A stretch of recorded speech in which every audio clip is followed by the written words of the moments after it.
Whitehurst started as a disused oast house.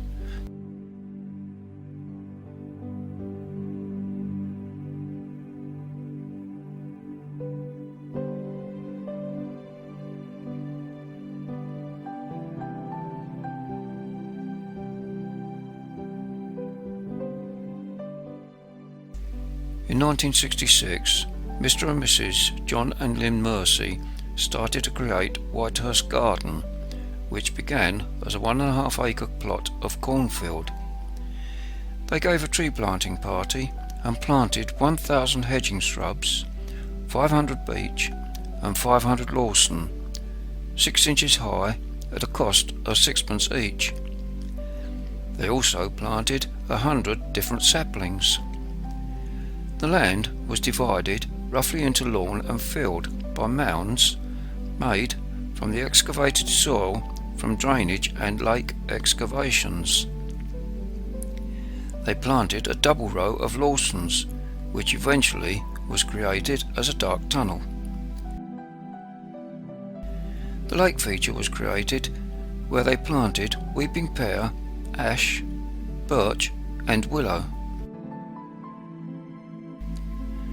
Over a period of time, other features were developed, which included dividing hedges, flower beds, rockeries, paved areas and a rose garden.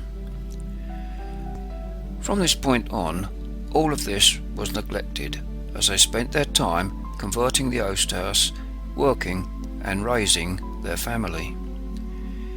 In the early 1980s, they decided to finish their garden projects. In 1986, Mr. Mercy suffered a near fatal stroke. A year later, the garden became his life. Having to learn to walk again, and with enough recovery in his left side, he was left-handed, to wheel a wheelbarrow and counterbalance on a rake or spade, they tackled their garden in earnest.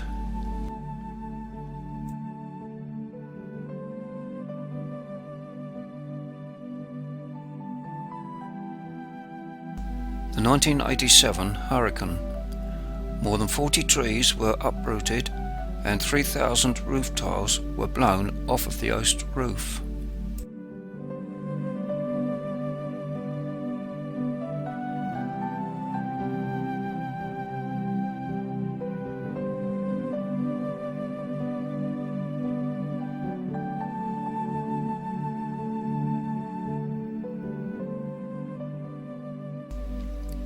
The then enormous weeping willow fell across 2 lakes and is now an interesting feature.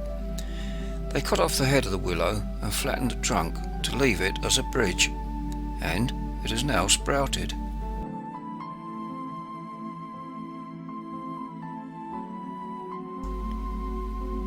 They have planted some replacement trees and also planted a double row of yew trees to make a dark tunnel, as the original Lawsons blew away in the hurricane. Whitehurst is an ongoing project.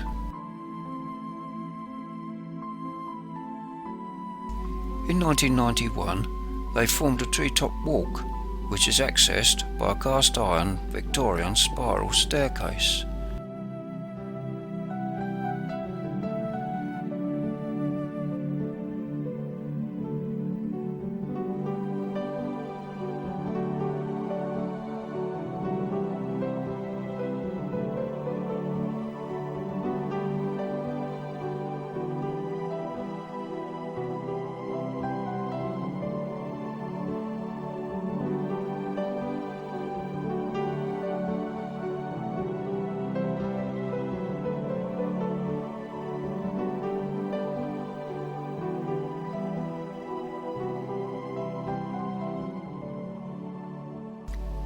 And in 1997 they had the lawn levelled and turfed. They also had a 2-metre high wall built of local ragstone.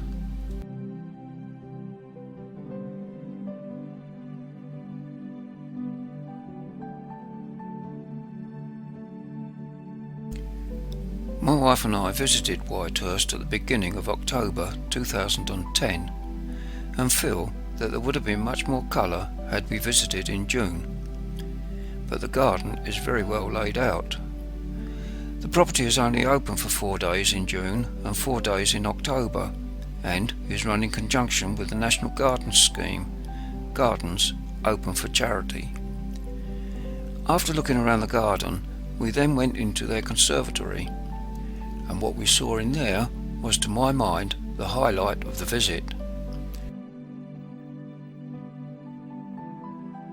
There are around 12 or so tree root carvings which are magnificent.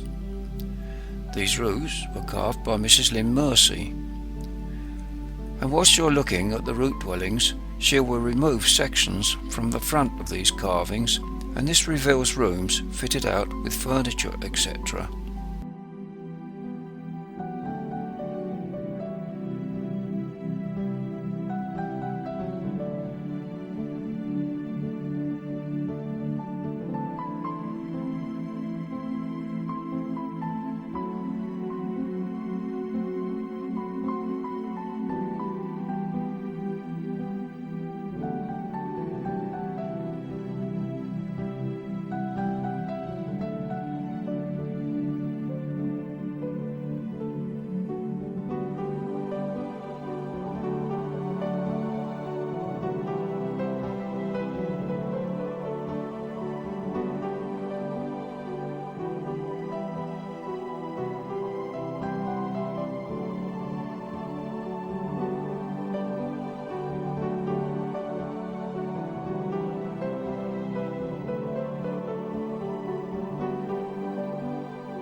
She not only carries out the carvings, but she also makes all of the pottery herself.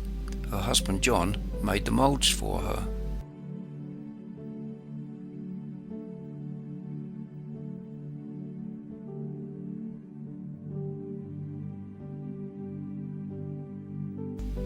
We arranged to go back to get a few more photographs I needed, and whilst there they showed us around their workshop.